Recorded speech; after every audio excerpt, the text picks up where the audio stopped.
Hello and welcome to another episode of creating an underwater survival game like Subnautica. In this episode, we'll be creating a crafting system for the game.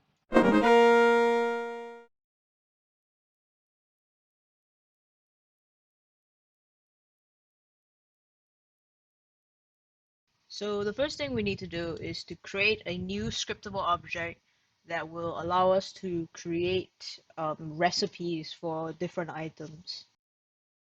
So I'm going to go to scripts and then I'm going to create a new folder. I'm going to call it crafting. And then here we're going to create a new script. So now if I go to recipe scriptable object, it's going to be similar to item scriptable object. So what I'm going to do is copy this part, creates the create item scriptable object in the menu. So in this case, we would call it recipe, and this time recipe scriptable object, and I'll set the order to 0. So in recipe scriptable object, I'm going to delete start and update, and I'm going to add a few different things that we're going to need. So we're going to need a list of the ingredients needed to craft an item, the item that is going to be crafted, the amount of time it'll take to craft the item, as well as the category. If you recall, in Subnautica's inventory system, there's actually several categories of items you can craft. So we're going to make a similar menu. Sorry, set the order to 2, not 1. In this case, 0 doesn't exist in the One last thing, we need to change this to become a scriptable object as well. So I'm just going to create 2 simple recipes. So I'm going to create a recipe for a knife and one for a large fish. So for the knife recipe, we're just going to do 2 crystallarium, a red vine, and a piece of titanium. And for the large fish recipe, we'll do 3 small fish to make a large fish.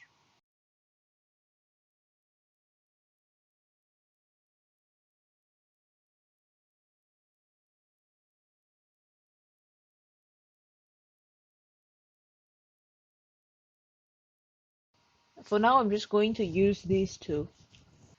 Feel free to make as many different recipes as you like.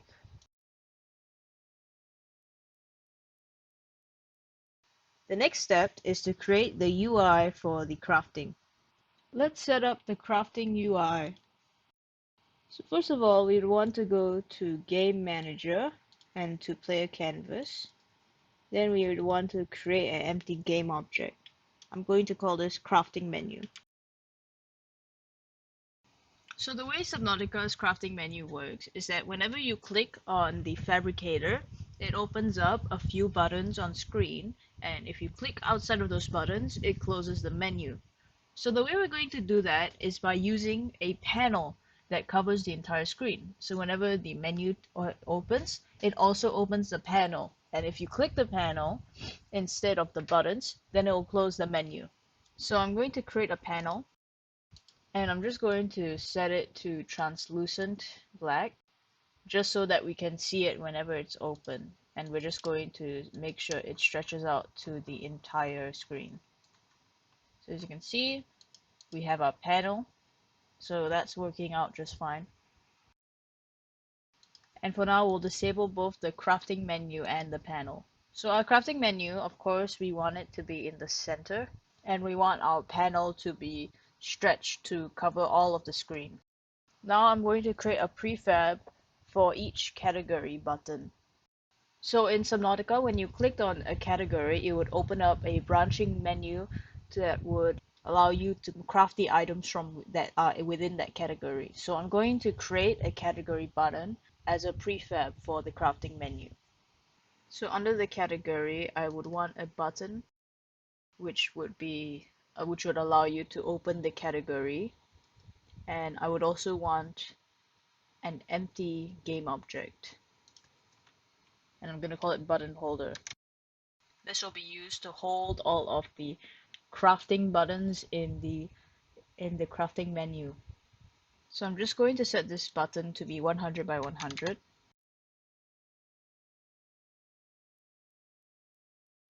And in this button holder, I'm going to add a layout group, particularly the vertical one. So with this vertical layout group, it will organize all of the items in a vertical layout. So I'll move this to the side of the button, and then I'll increase the width and the height.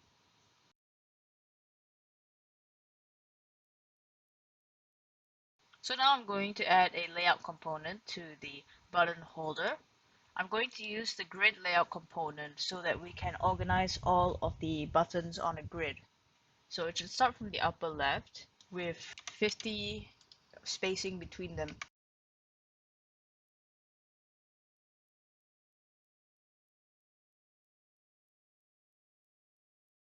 So I'm going to move this to the side, and I'm going to increase the size.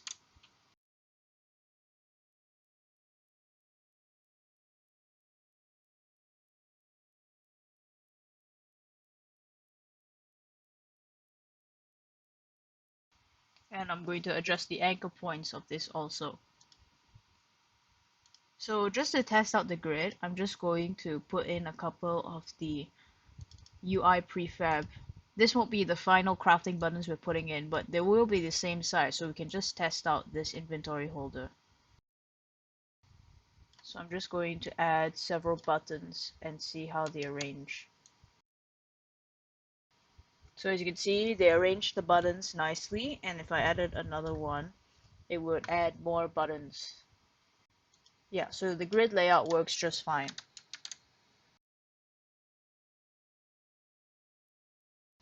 So this will be our category.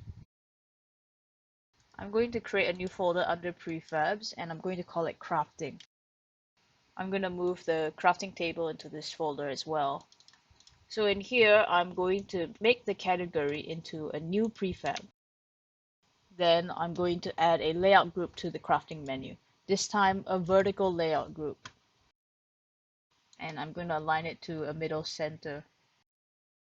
So here I'm going to add multiple categories, 4 actually. And I'm going to change the height of this to become a bit higher,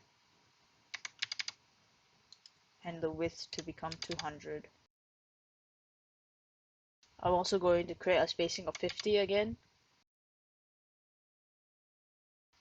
So here you can see that this will be our crafting menu, and if I were to click on the first button, it would turn on the button holder, and then the button holder would display buttons in this area here, and same for the rest of them. So if I go to category, I'll just turn off the button holder and only activate it when the category is open.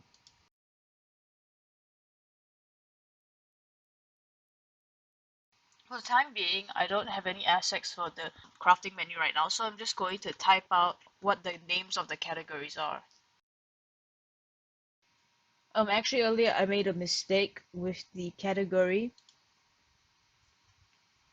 This is actually supposed to be Text Mesh Pro, not text.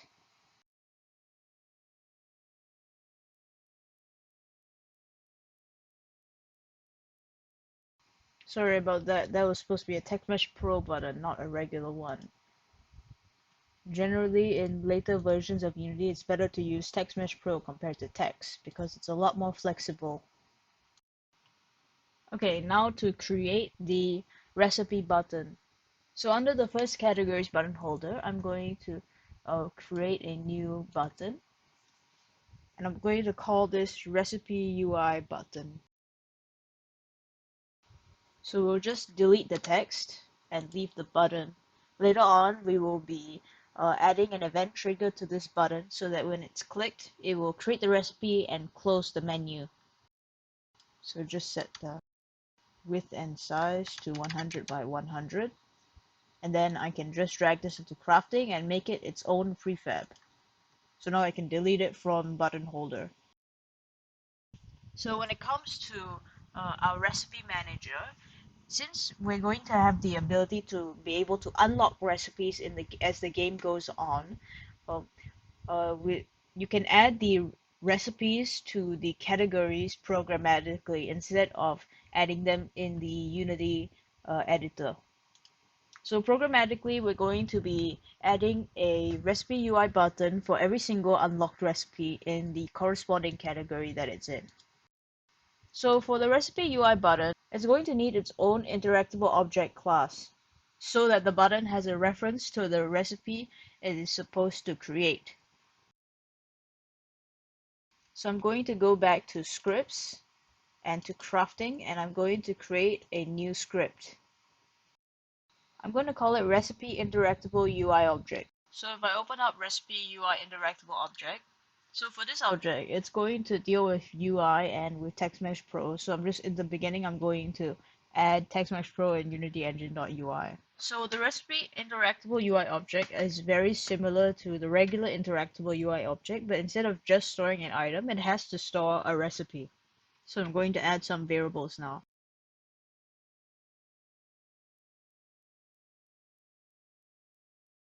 So in this script, I'm just going to create the clickable function that will disable or enable the object. So now if I go to the recipe button prefab, I can just add the recipe interactable UI object script here.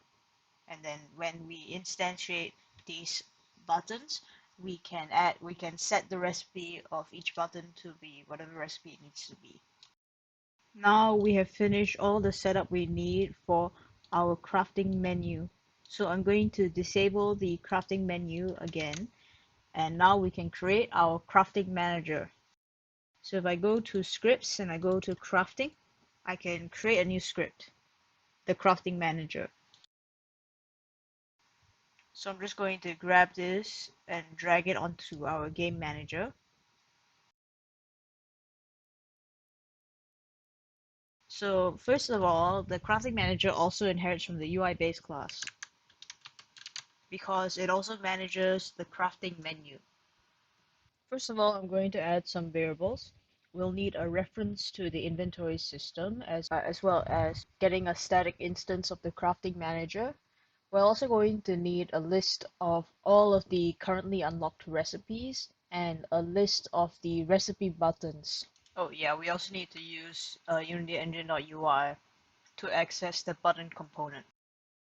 After this, we're going to need to keep track of the current crafting table as well as the transforms of the categories, and then the spawn coordinates for when we want to spawn an item on the table after it's been crafted, as well as a reference to the menu button prefab and then a reference to the panel game object. Next, I'm going to change start to awake.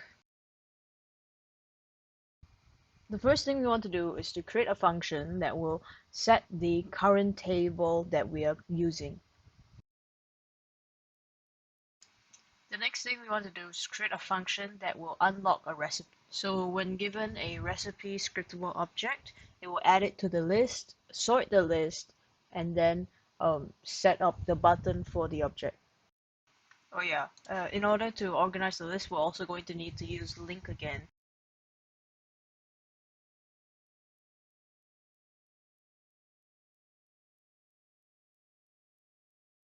So here we're just reordering the recipes based on their category. So category 0 will be first and category 3 will be last. Then in our then we send it to a list because link function, the order by function in link actually creates a variable instead of a proper list. So I have to turn it into a recipe scriptable object list again. The last part of this function would be to set up the button, which we haven't made the function for yet, so I'm just going to put a comment here. Okay, so the next function we're doing is the one that actually sets up the button. So we would have to input the current recipe, then we would instantiate one of the button prefabs. We would set it to be the child of the correct category. Then we would add it to the recipe buttons list. Afterward, we would change the image of the button to be the correct image. Then we would add a listener to the button, which would craft the object, which would be the function to actually craft the objects. So let's write that down. So don't forget later, I'm just going to add the line here first, and now we can write in the code. So this here, menu.transform.getChild recipe category will receive the transform of the corresponding category, which is a child with a menu. And then from there we would get the first child, because the 0th child of the recipe would be the button, but the first child would be the button holder. So we would instantiate the button under this transform, and then we would actually get the component of the button to get current button. And then we set the image to be the sprite of the recipe's crafted item.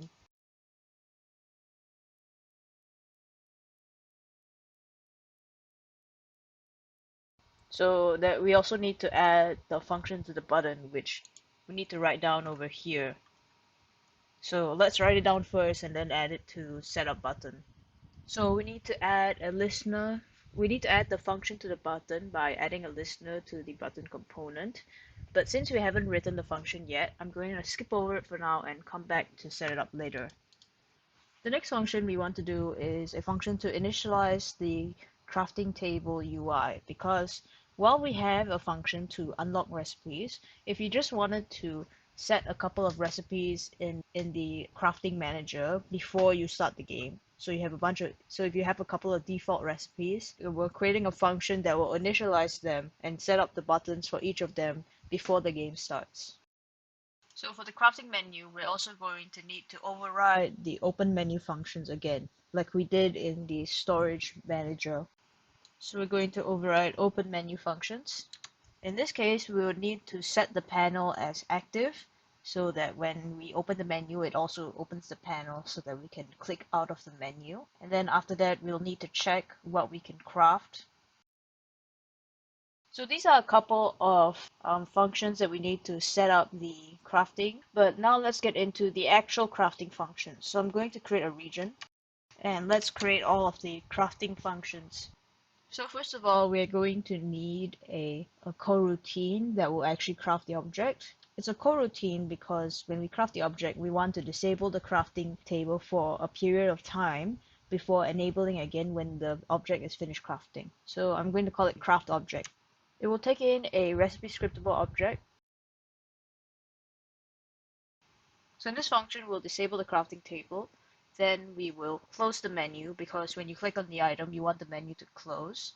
After that, we need to remove the items needed for the recipe from the inventory. Then we needed to wait for the crafting times. After that, we need to make the crafting table interactable again. So let's write that.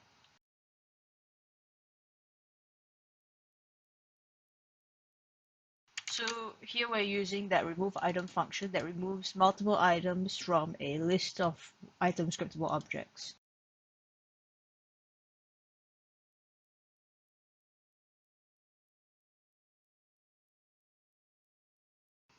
Here we're just adding a line to freeze the movement and rotation of the crafted item so that it won't roll off the crafting table.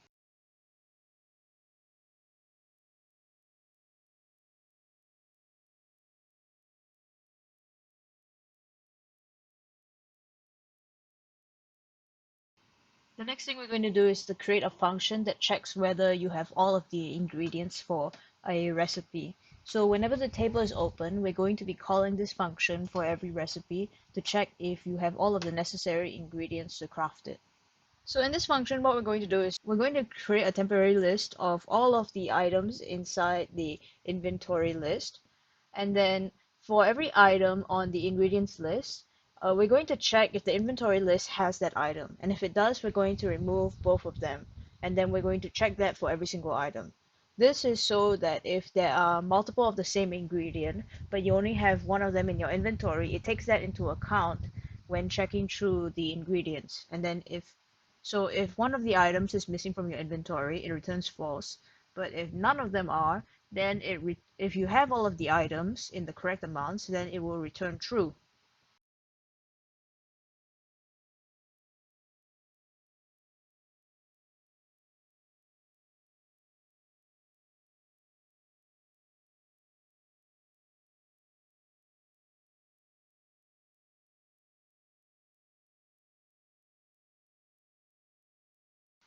And then in the end, if we go through the whole list of ingredients and none of them return false, we can return true because all of the ingredients are present.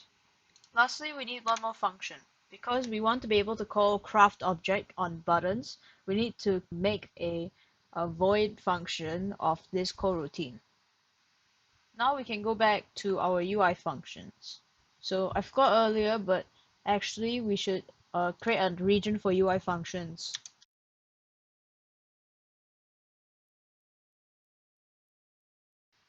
So if we return to our setup button function, now we can add the listener to the buttons.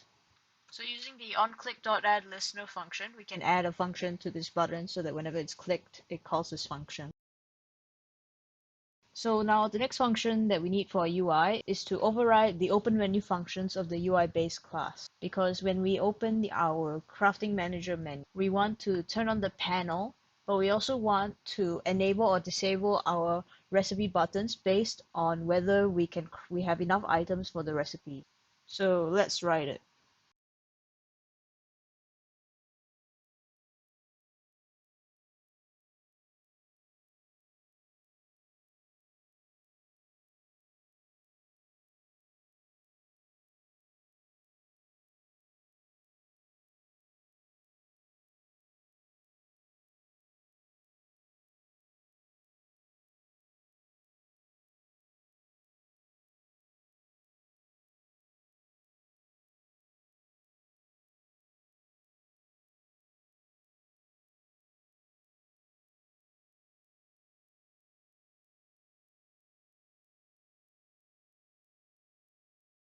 Now we need to do the same for the close menu function so that we remember to turn off the panel.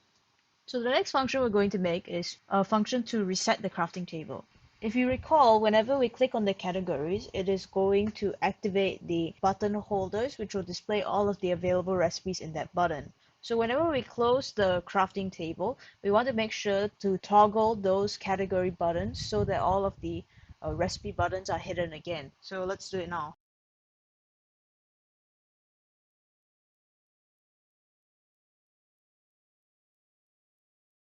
So these will set all of the button holders to be false again. And we also need to add this function to our close menu functions. So it resets the table whenever we turn it off. Then we have the final UI function, which is toggle category. This is the function that will turn on and off categories when you click on each category. So what this code basically does is check if the button holder in question is active, and if it isn't, then it resets the crafting table and then sets it as active. And if it is active, it just resets the crafting table to turn all of the categories to not be active. So this makes sure when you click on a category and then you click on another category, it automatically closes the first category and opens the second one. So this is going to be on all of the category buttons.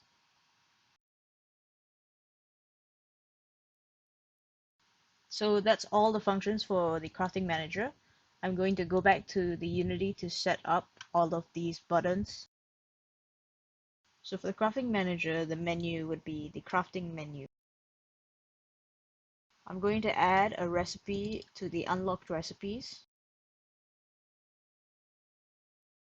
I'm going to leave the recipe buttons blank because they'll be generated automatically, and for the current table that will be set when we interact with the crafting table interactable object. For the categories, I'm going to add all 4 of them. So here I'm just going to select all of them and add them to the list.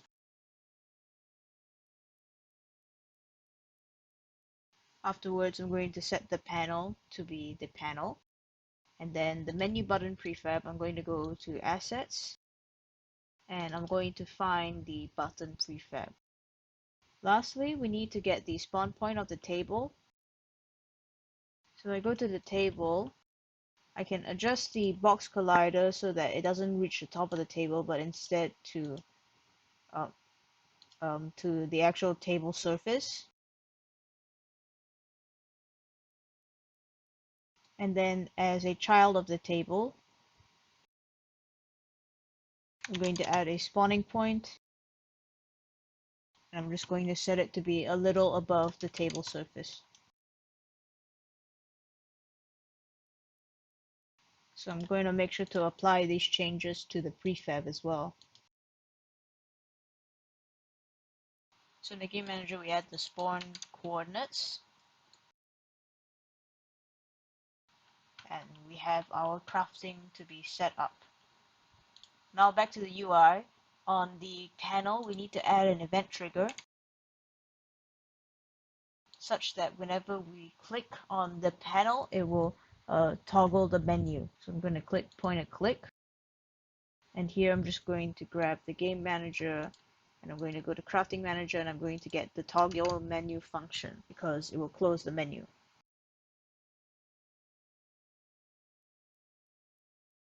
We also have to make sure the panel's not in front of the crafting menu so that we can actually click on the crafting menu. So here. Then I'm going to go to the category prefab.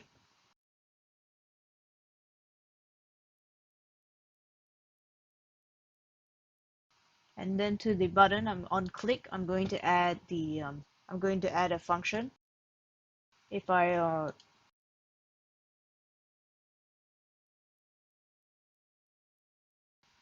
Now if I go to the categories and I go to the buttons, I can go to on click and I can drag in the game manager and then go to the crafting manager and set toggle category. And of course, the game object would be the button holder. So I'm going to apply this to the prefab, and then I'm going to set that up for all of the other category buttons.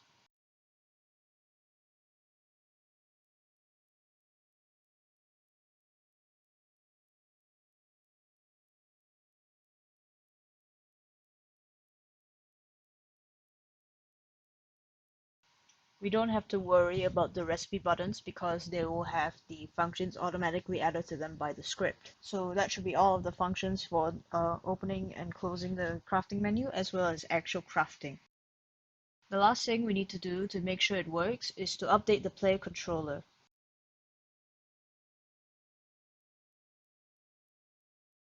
So in the top of the player controller, I can add the crafting manager reference.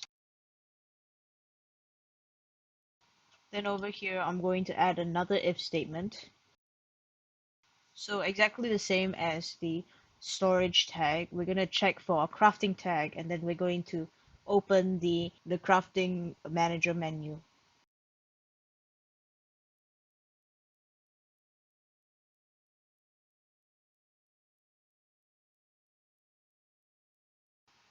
Oh yeah, don't forget to initialize the table in awake. So this will make sure all of the unlocked recipes have their own button set up.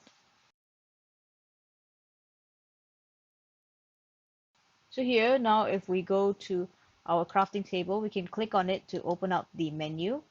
We have all of our categories and I can click on anywhere outside of the buttons to exit the menu. And if we look over here, in the second button holder, there is actually a recipe button now. So if I click on food, it turns on the button holder, but since there's no buttons, it doesn't do anything. And then here, if I click on tools, there's actually the recipe button for the knife. So if I click on tools and then I click on food, it automatically closes tools and opens the food menu. Okay, excellent.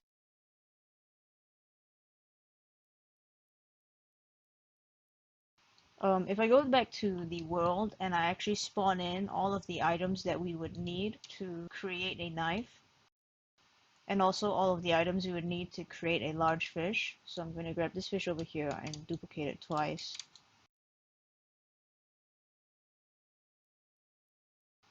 And then I'm also going to go to Game Manager and add in the fish recipe. So now I'm just going to grab a couple of fish and I'm going to grab the rocks that I will need to make a knife. And if I head over to here, you can see now there's a fish button and a knife button. You can see they're actually interactable now because before they weren't. So if I click here, it actually closes out of the menu and I can no longer click on the thing until it crafts the object, and then I can pick it up. And then here, I click on it again. You can see the fish is now not clickable because in my inventory I do not have enough components. And then here, I can still make the knife. So when I click on the knife, it takes me out of the menu, and then now I can select the knife and pick it up. And now I have a knife in my menu as well as a big fish. So that's the crafting system. So now, before we end this video, there are two more things that we can add to improve the quality of the game. So in the first place, if we want to have more than one crafting table, we will actually need each table to keep track of its item spawn point.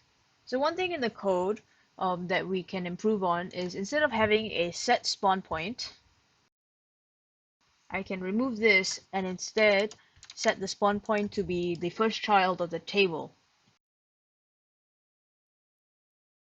So here I would do current table dot get child 0 dot position, and here I would set the rotation to quaternion identity so that whichever table you're using, it will use the spawn point of that particular table. Now we're going to add a pop-up for the recipe button such that whenever you hover over them, the pop-up will displaying the name of the item as well as the ingredients needed for it. So first of all, I'm going to change the RecipeInteractableUIObject script. So here in the script, I'm going to add the pop-up as a game object and then the text mesh pro GUI of the pop-up so that we can change the name. I'm going to add the ingredient UI prefab, the one from the inventory list, which will display which items are needed for the crafting the item we're going to craft. So here I'm going to create a function that will set up the pop-up.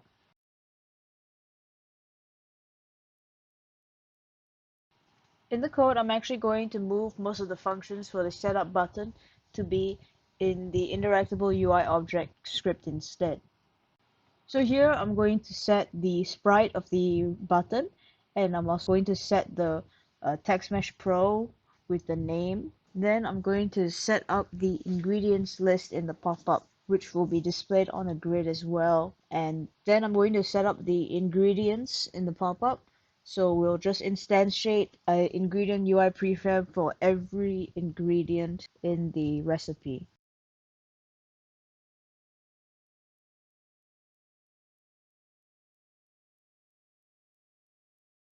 After this, we need to add the function hover enter and hover exit to enable and disable the pop-up.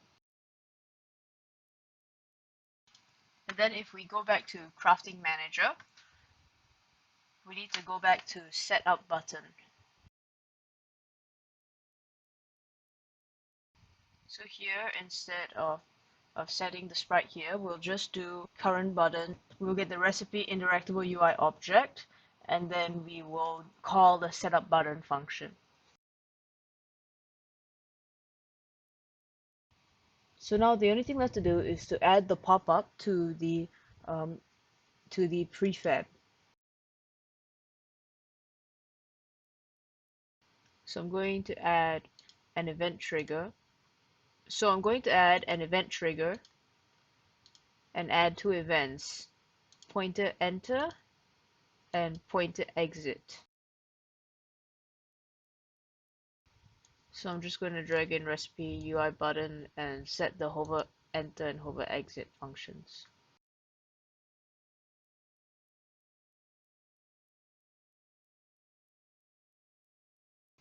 Now to create the actual pop-up, first I'm going to create an image, and this image will have a anchor at the top left, but will be anchored to the middle of this button. Oh wait. So this image, I'm going to move it to the side, and then I'm going to adjust the size.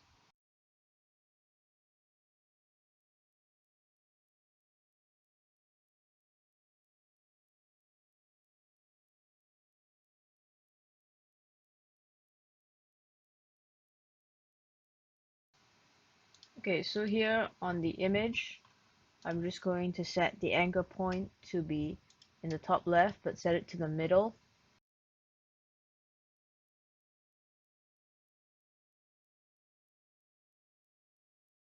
I'm going to set the position to 0, and I'm going to extend it out.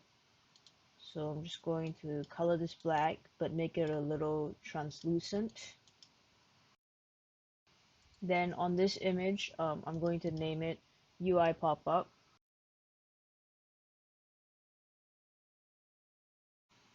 So on this right here, we're going to add a text mesh pro, and I'm going to move it to the top here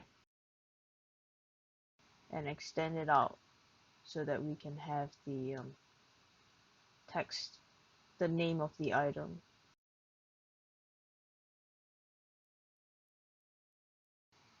I'm going to set it to be stretch so that it will follow the size of the box. I'm going to call this name. So here in the recipe UI button, we would put the name as the recipe name and put recipe UI pop-up as the pop-up. Then in ingredient UI prefab, we would put in the inventory item prefab. One more thing for the recipe scriptable object, we're going to need a holder to hold on to all of the ingredients. So here I'm going to create an empty game object. I'm just going to make it an appropriate size for the box.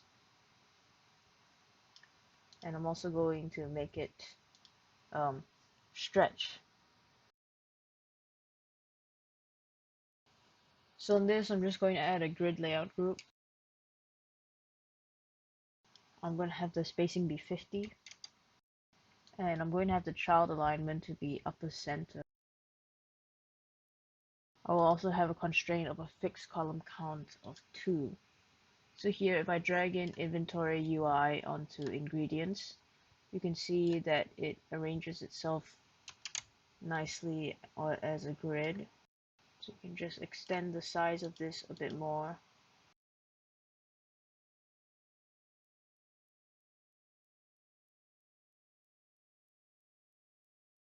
Oh, hang on. I'll actually have the stretch be this way, and then I'll put some of these in here.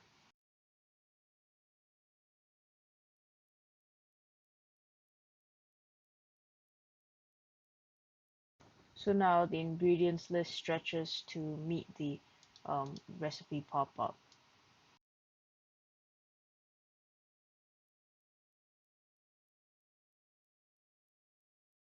So I'm just going to turn this off, and I'm going to remove all of these.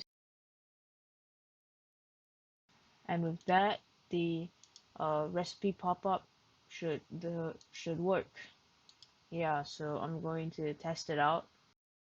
I go over to the crafting table and click on food. If I hover over the food icon, it actually does show me the ingredients needed to make that item. If I pick all of these items up, I should have everything to make the knife. So I can click on it, and it kicks me out of the crafting table, and now I have a knife that I can pick up. And now it's in my inventory right here.